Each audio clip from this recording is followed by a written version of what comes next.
Hi everyone, my name is Amit Jyoti. I am an assistant professor at the OP Jindal Global University. This module is titled as the International Customary Law.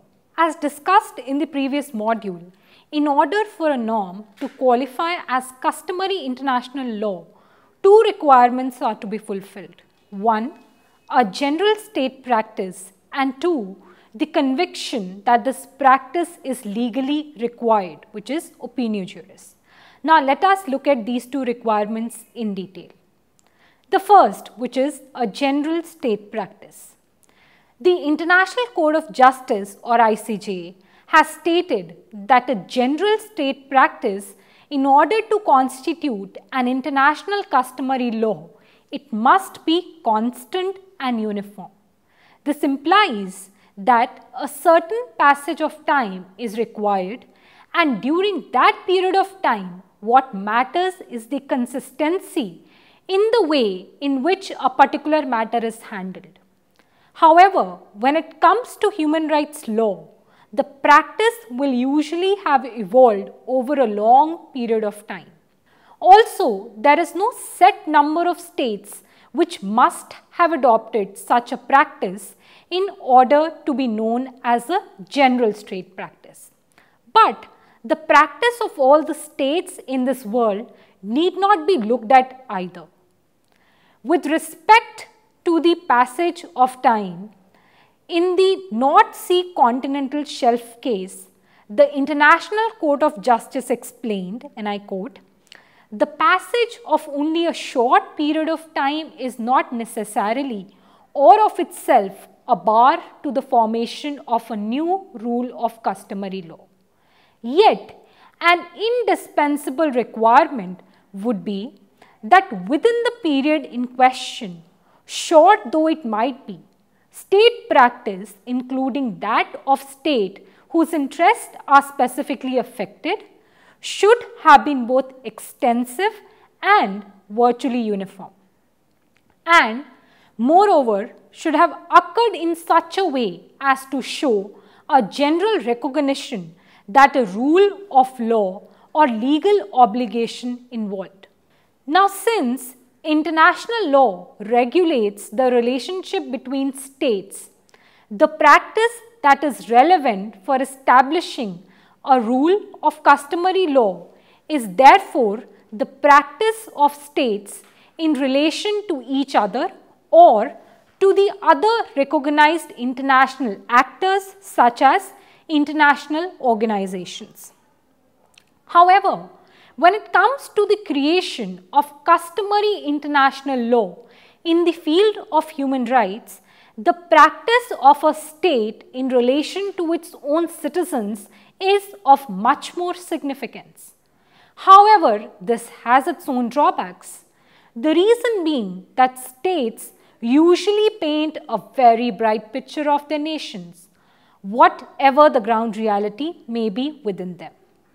Even a country like North Korea, which is virtually isolated in the world with all its fundings cut off by the Western sanctions, portrays a very merry picture of its citizens, when in fact the ground reality tends to be very different. The foregoing presents a very interesting question, which is, what happens in the case of divergence between the states?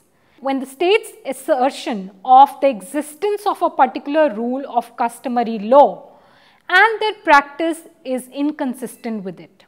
In the field of human rights law, for example, it is probably the case that the municipal law of practically every state of the world prohibits torture, and states generally agree to this practice, but in theory, that there is a rule of international law forbidding it. Yet, there is no doubt that torture continues to be widely practiced. Now, can a rule which is flouted behind the curtains and is shown to be adhered to consistently and uniformly crystallize into a customary law? an observation of the International Court of Justice in the case of military and paramilitary activities in and against Nicaragua is of particular importance here. The court observed that for the recognition of the existence of a customary rule, it is sufficient that the conduct of states in general be consistent with such rules, and that instances of state conduct inconsistent with the given rule should generally have been treated as breaches of that rule and not as indications of recognition of a new rule. The ICJ in this matter was dealing with the customary rule forbidding the use of force or intervention. Based on the ruling, one can infer that if instances of torture do come to light, it is likely that neither the state involved nor the international community is likely to suggest that it indicates recognition of a new rule. In the case of the use of force, the tendency is to seek excuses, as for example, that force was needed in self-defense.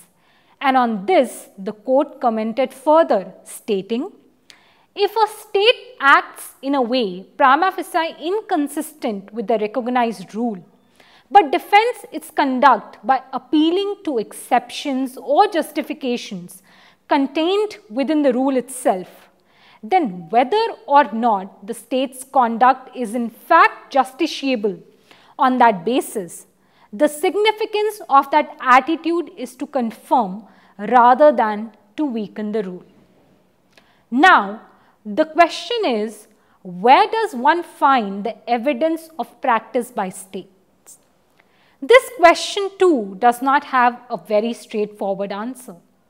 However, such evidences could be possibly gathered from various things like decisions of international courts and tribunals, particularly the International Court of Justice, judgments of national courts, particularly in respect of recognized immunities in favor of another state or its diplomats, statements issued by nations on topic of global relevance, speeches by the heads of state in a formal setting, say on the floor of General Assembly, voting practices of states at regional and international fora, among other factors.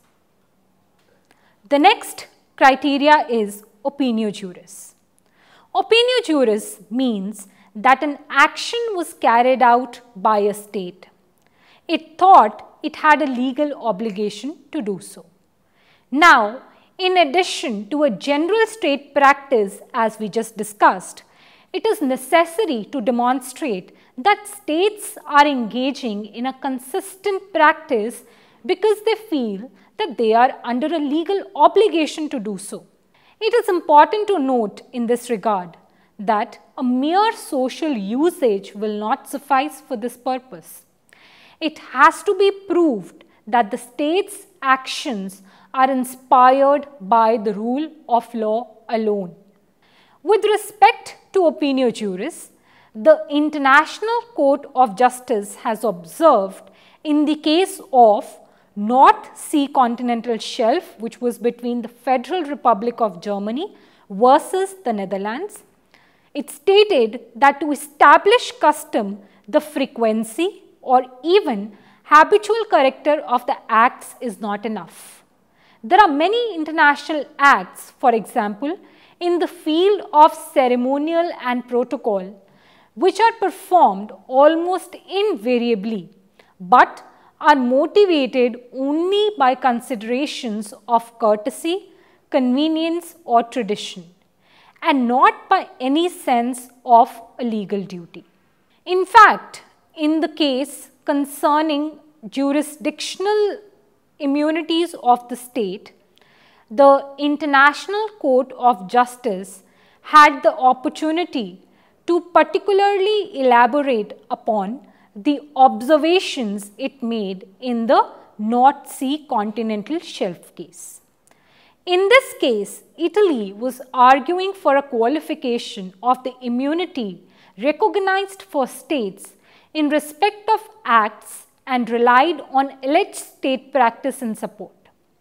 The court observed and stated, while it may be true that states sometimes decide to accord an immunity more extensive than that required by international law, for present purposes, the point is that grant of immunity in such a case is not accompanied by the requisite opinio juris.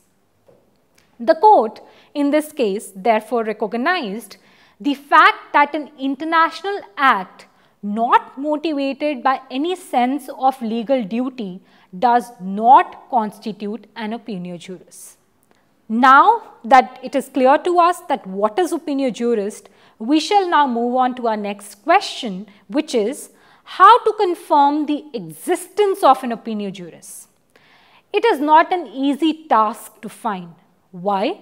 Because a state acting in a particular manner. The reasons for doing so could be economic, political, religious, diplomatic, etc. In fact, with respect to international human rights, the problem is even more compounded as human rights by their very nature involve the action of a state towards its nationals and other residents. In this regard, the Committee on the Formation of Customary Law that was set up by the International Law Association, referred to as ILA, in the year 1985 observed and stated, what seems clear is that if there is a good deal of state practice, the need also to demonstrate the presence of the subjective element of opinio juris is likely to be dispensed with. From the foregoing, it could be deduced that if there is a good deal of state practice, then the need for presence of opinio juris could possibly be diluted to find in favor of crystallization of customary international law.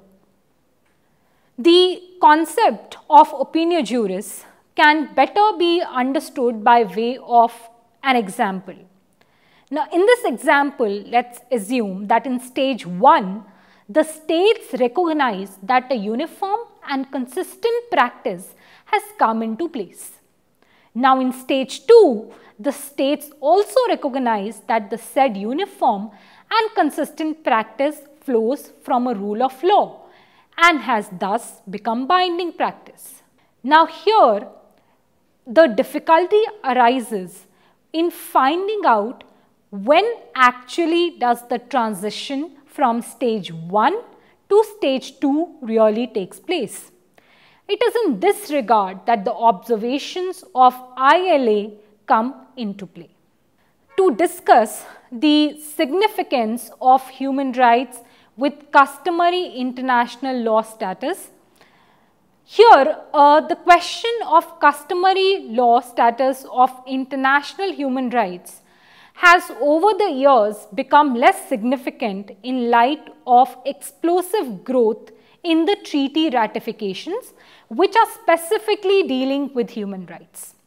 Today, there are numerous human rights treaties in place dealing with a wide variety of subjects which tend to give out the basic rights of all human beings. On the one hand, we have conventions that cast a negative obligation to the state barring torture, enforced disappearance, discrimination of any form against women, etc. And on the other hand, we have those conventions which cast a positive obligation on the state, like providing social and cultural rights, economic and political rights. Now, even though the debate on what is customary international law in respect of human rights might seem less significant in light of the number of treaty ratifications, but the debate surrounding the customary status of human rights is relevant in a number of other areas as well. It sheds light on the issue of which reservations to human rights treaties are invalid. Because the customary law status of the underlying provisions and also confirms that a state that denounces a treaty may, under some circumstances, remain bound by some of the treaty provisions. Now, let us take a few examples to see how the customary status of human rights may come into play in the international arena. In our first example, let's take that A is a country in Asia, which is a UN member state. Until 2014, it is not party to the International Covenant on Civil and Political Rights. I will be referring to it as Covenant now. In 2015, it accedes to this covenant and appends a statement along with its accession instrument, which states that the provisions of Article 7 of the covenant shall be subject to the laws which are in place in a country A, which may authorize such treatment or punishment for extracting information or confession.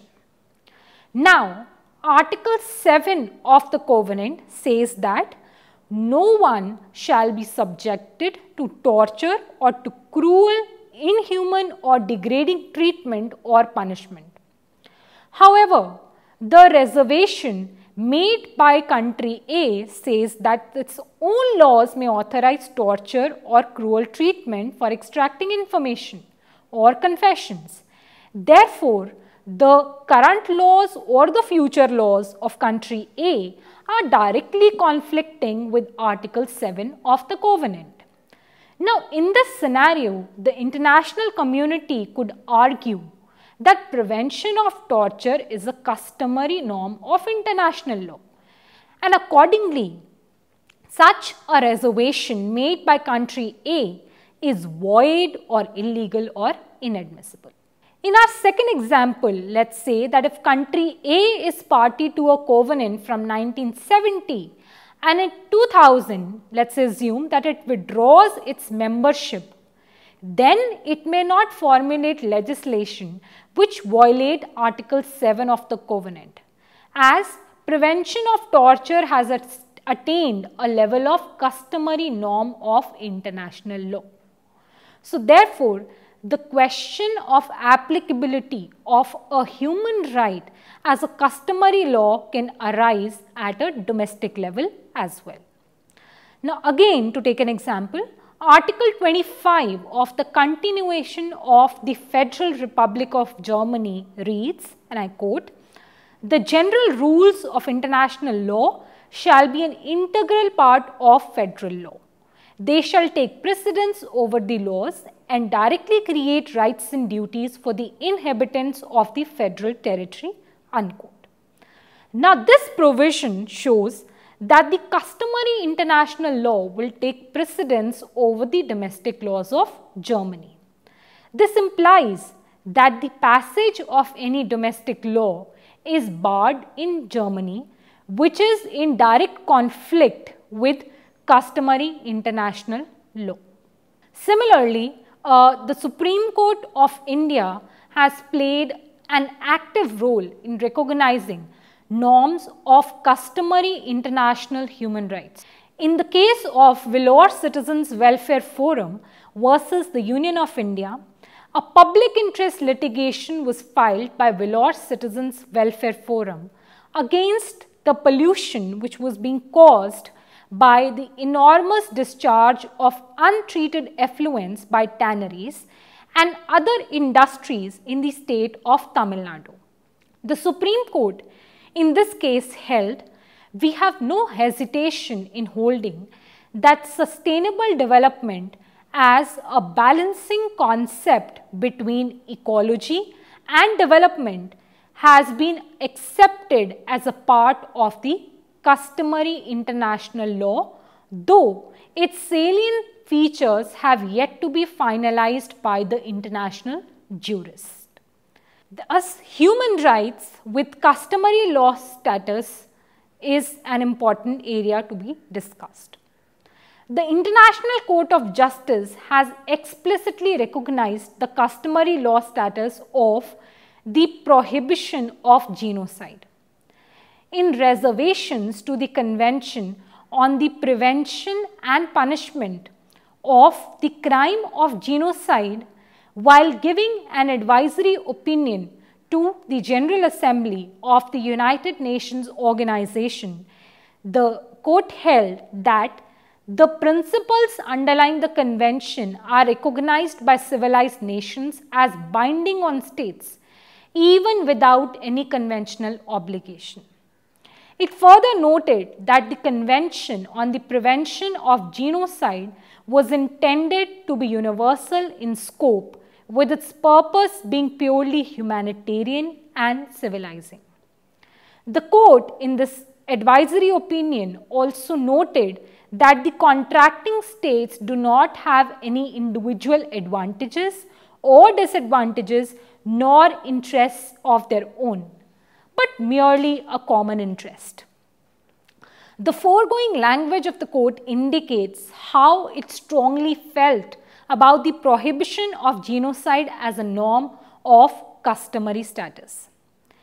In another case concerning the military and paramilitary activities in and against Nicaragua, the International Court of Justice very categorically held that there was an obligation on the United States government in terms of Article 1 of the Geneva Conventions to respect the conventions and even to ensure respect for them in all circumstances, since such an obligation does not derive only from the conventions themselves, but from the general principles of humanitarian law to which the conventions merely give specific expression.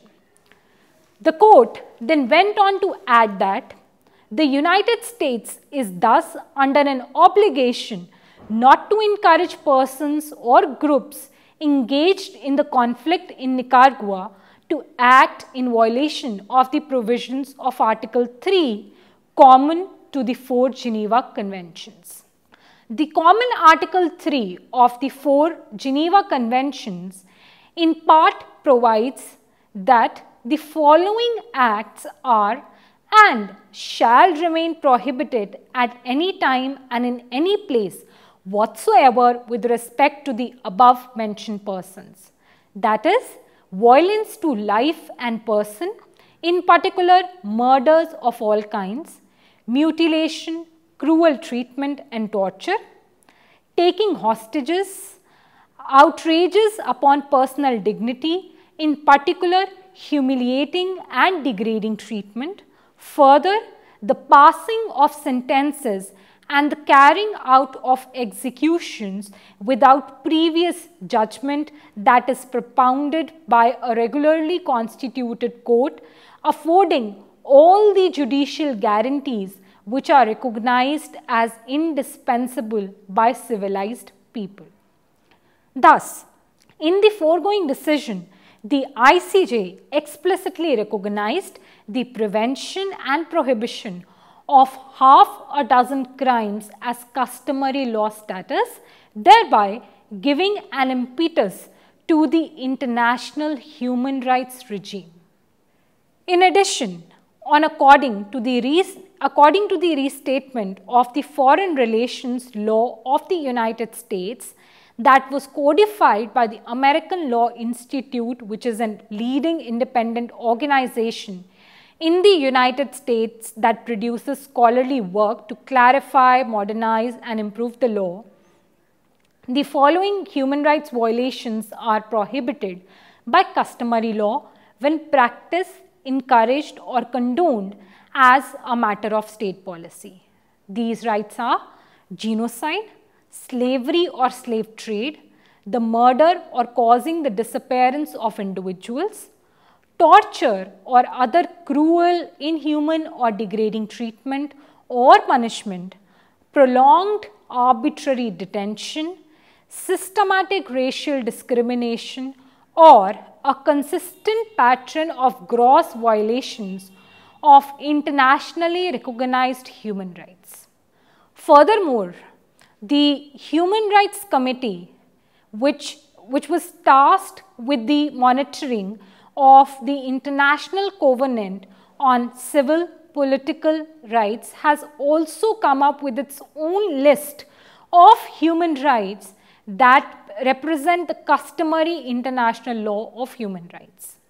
These include the prohibition of slavery, torture subjecting persons to cruel, inhuman or degrading treatment, or punishment, arbitrarily depriving persons of their lives, arbitrarily arresting and detaining persons, denying any freedom of thought, conscience and religion, presuming a person guilty unless he proves his innocence, executing pregnant women or children, permitting the advocacy of national, racial or religious hatred, denying to persons of marriageable age the right to marry, or denying to minorities the right to enjoy their own culture, profess their own religion, or use their own language.